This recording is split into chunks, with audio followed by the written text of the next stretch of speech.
Parasha meditation, Parashat Shemot. So this lesson and this meditation is based on Rav Ginsburg, who has an article, or it was a recording. Wait, it was an audio lecture on the 17th of Tevet, 2004. Okay, so I listened to the recording and I transcribed part, and I based a meditation on it. So when our Redeemer Moshe was 80 years old, he was out in the desert shepherding the sheep of Yitro, his father-in-law, and then he saw something really amazing. It says, an angel of Hashem appeared to him in a flame of fire from within the bush. He looked, and there was a bush all aflame, yet the bush was not consumed. Moshe said, I must turn aside now to look at this great sight. Why doesn't the bush burn up? When Hashem saw that he turned aside to look, God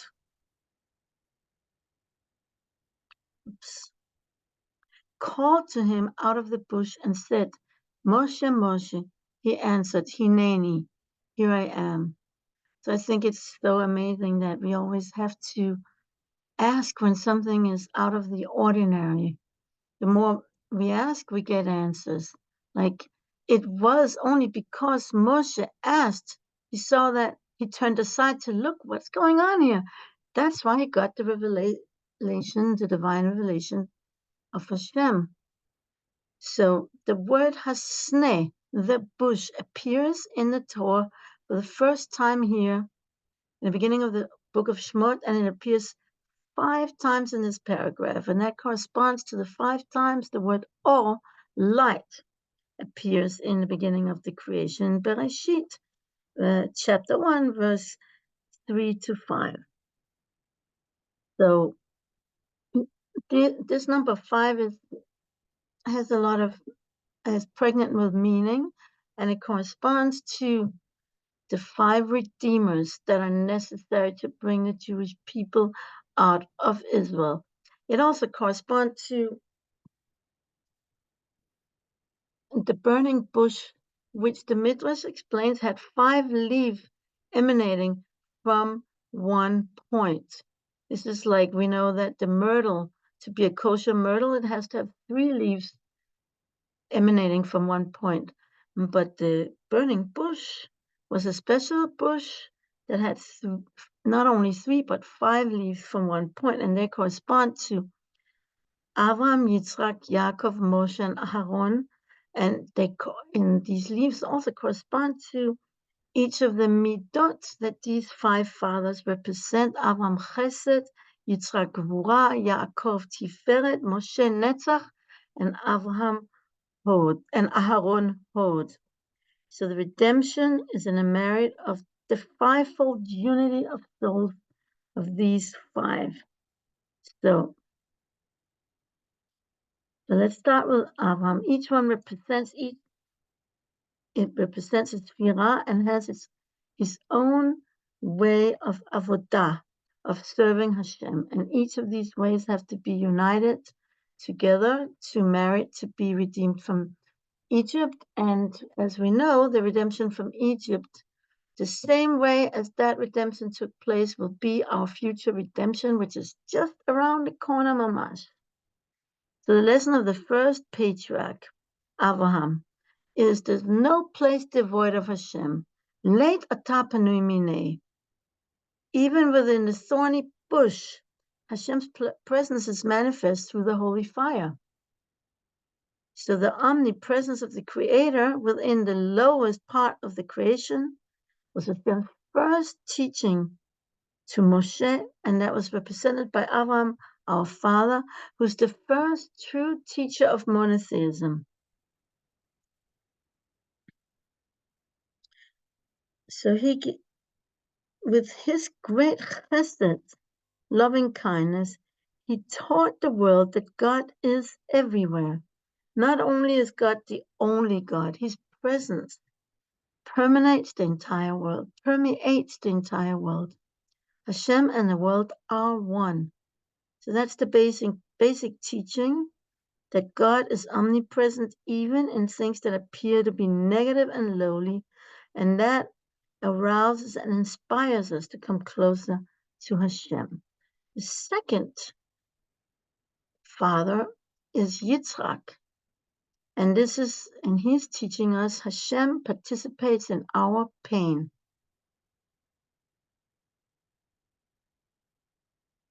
The first lesson taught us that wherever we look, there is divine fire, even if we can't perceive it. The second lesson, the lesson of Yitzhak, is that God experiences the pain of his people, as it states, Imo anochi betzara. This is in Tehillim. I'm with him in his pain, in his trouble. This second stage of descent makes the experience much more touching to our heart. First, the burning bush represented all of reality. Now it represents only the Jewish people. The bush is experiencing pain, yet Hashem is there in the midst of the pain. The very concept of pain and suffering comes from the second emanation of the heart, Gvura, courage, restraint, represented by Yitzhak.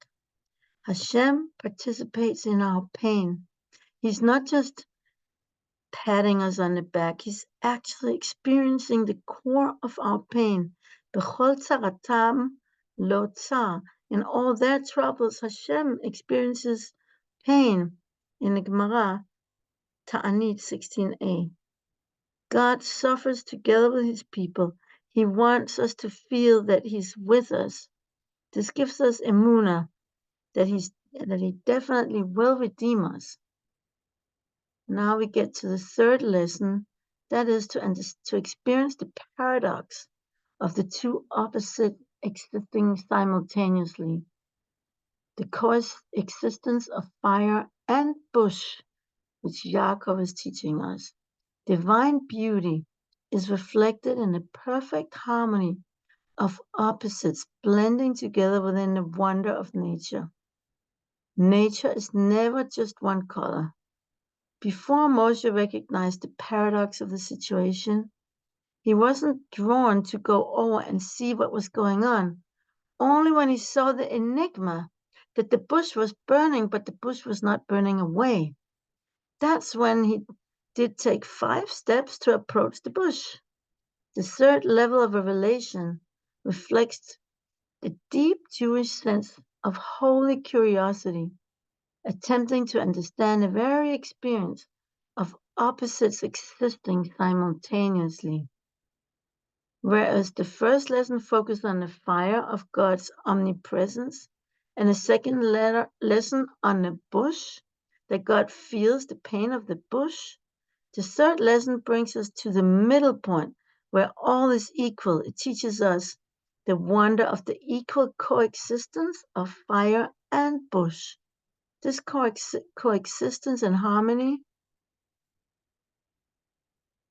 of oppositions is Tiferet, beauty, compassion, represented by Yaakov, who was a scientist. Actually, he performed all kinds of scientific experiments to understand and discover the root of the phenomenon of nature. He understood God by understanding the wonders of nature.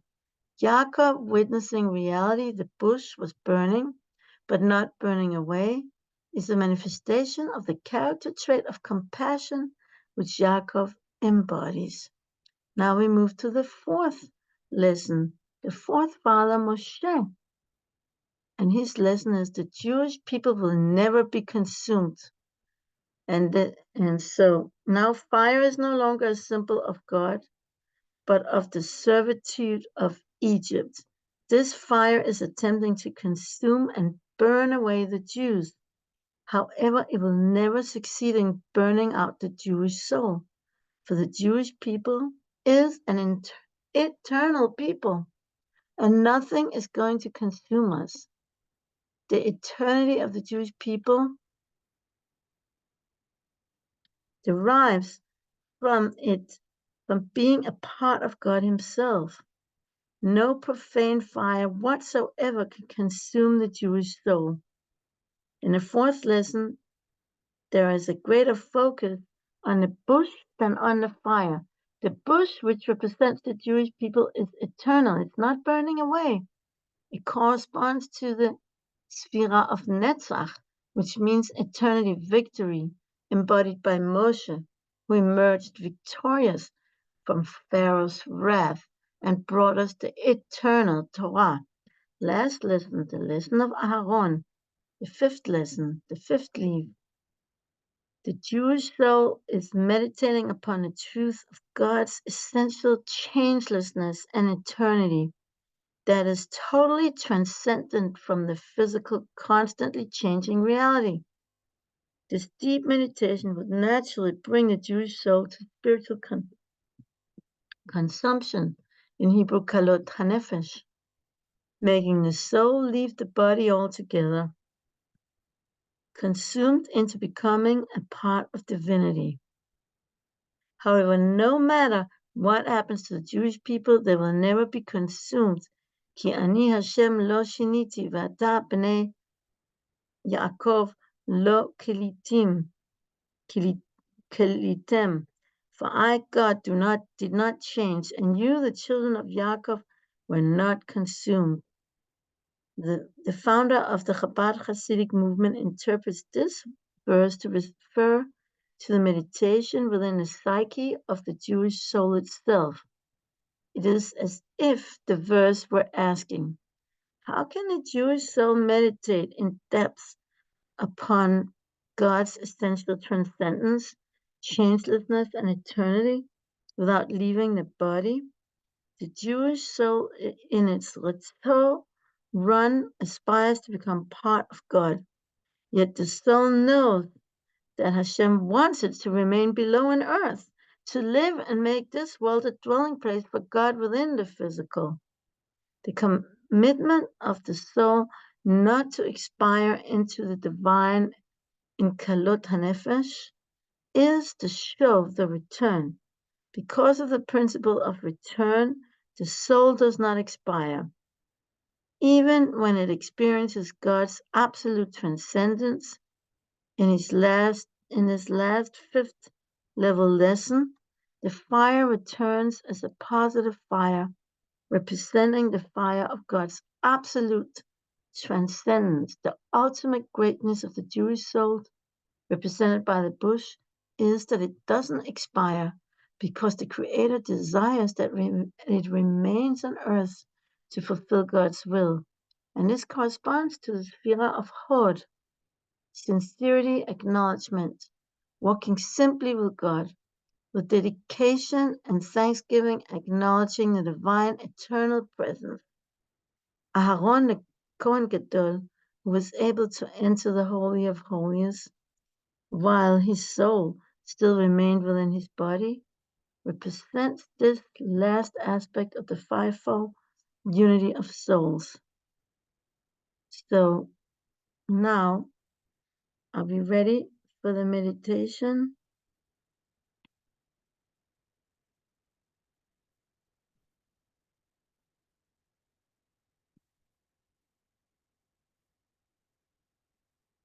Okay.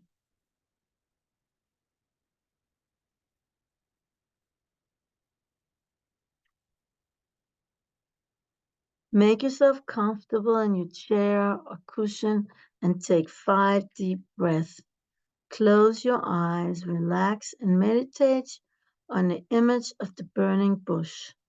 As you continue breathing, stay longer with each breath and relax more. Imagine the warmth of the burning bush fire flowing through your body.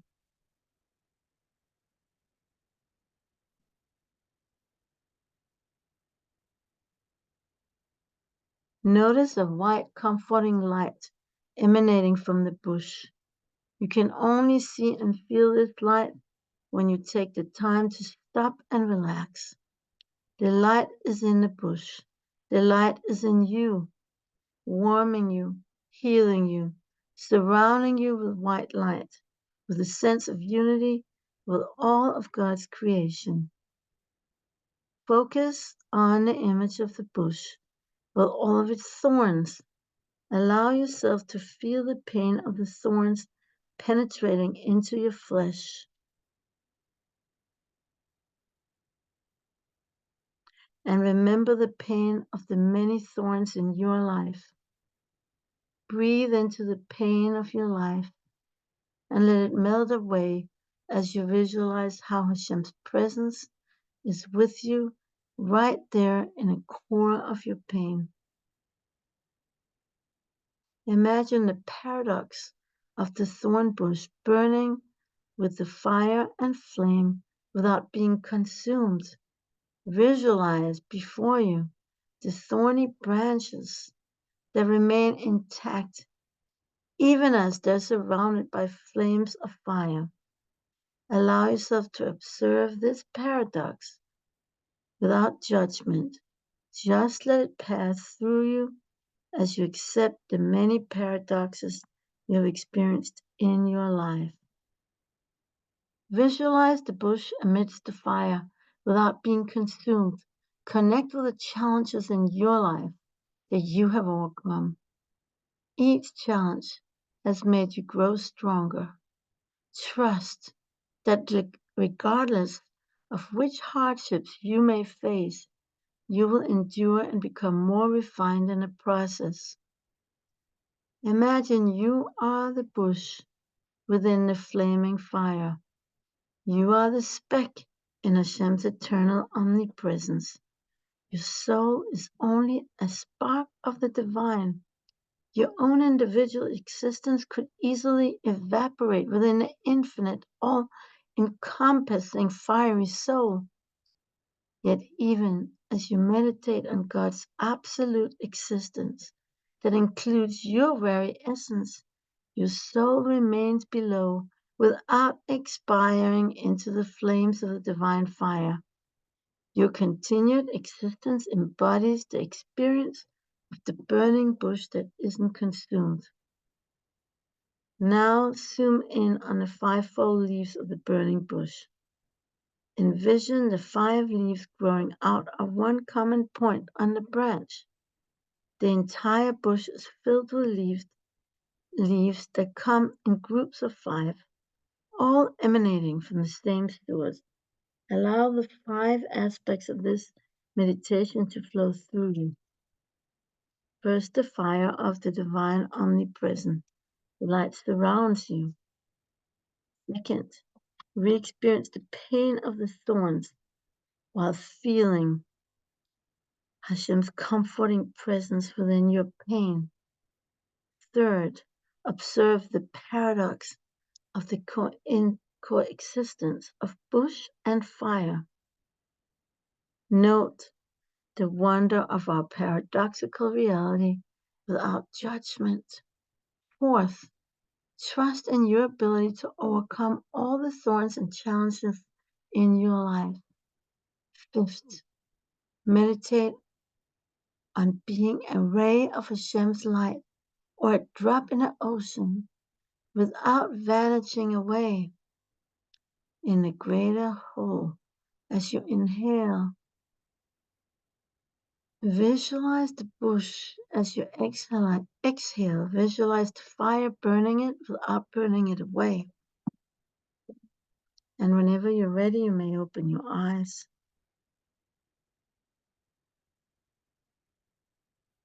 Moshe saw 2 different creations, the fire and the bush. He witnessed the amazing, miraculous phenomenon of how the bush was burning without burning away. The general law of nature is that all created things become consumed and expire.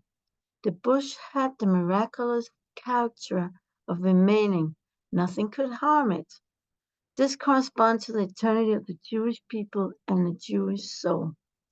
From the revelation of the burning bush, with its 5 leaves emanating from one common point, we have gleaned 5 levels of teaching that connect to the redemption of the Jewish people and to the different layers of our own experience. Okay,